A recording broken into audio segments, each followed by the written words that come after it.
কে সাজ্জাদ, হঠাৎ করে দুপুরে আমার কেন লাগবে? ওই বাবুর কাহিনী কি রে? কি কাহিনী? বাবু নাকি সুমনের বাসায় গেছে, সুমনের বাসায় গিয়ে নাকি সুমনের বউর মাথা পেন দিয়ে খারাপ করে দিচ্ছে। ওয়াও! ওয়াওটা কি? ওয়াও মানে কি? আরে ওয়াও মানে ওয়াও! আমি গতকাল বাজি ধরেছি ও সুমনকে আবার মানুষ করবে। সুমনকে মানুষ করবে মানে কি? সুমনকে অমানুষ নাকি? তা না তো কি, দেখিস না ওর চেঞ্জটা কেমন বিরক্তিকর। আগে কত ভালো ছিল, বিয়ের আগে সবসময় কাছে পেতাম, সবসময় সঙ্গে পেতাম, সবসময় আড্ডা পেতাম, চা খেতাম একসঙ্গে। আর বিয়ের পরে বেটা বউয়ের কথা ওঠে, বউয়ের কথা বসে, বেটা একটা ছাগল। আর তুই সেই জন্য বাবুর সঙ্গে একটা বাজি ধরে ফেলি যে সুমনের বাসায় যাবে, তারপরে একটা ঝামেলা পাকাবে। আরে কোনো ঝামেলা না তো, কোনো লস নাই, লাভ আছে। কি লাভ?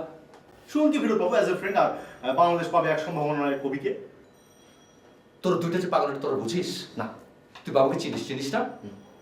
ও গিয়ে সুমনের সঙ্গে একটা ভেজাল করবে, ভেজাল করে দীপার সঙ্গে দিবি, ডিভোর্স পর্যন্ত হয়ে গেছে। আচ্ছা না না, এরকম তো ভাবি না আছে। তোরা যে কি করিস না আজার এসব কাজ করবো বুঝি না।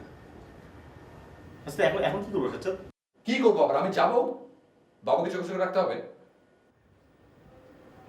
ও ওকে, হ্যাঁ যাবো তো। আচ্ছা ঠিক আছে।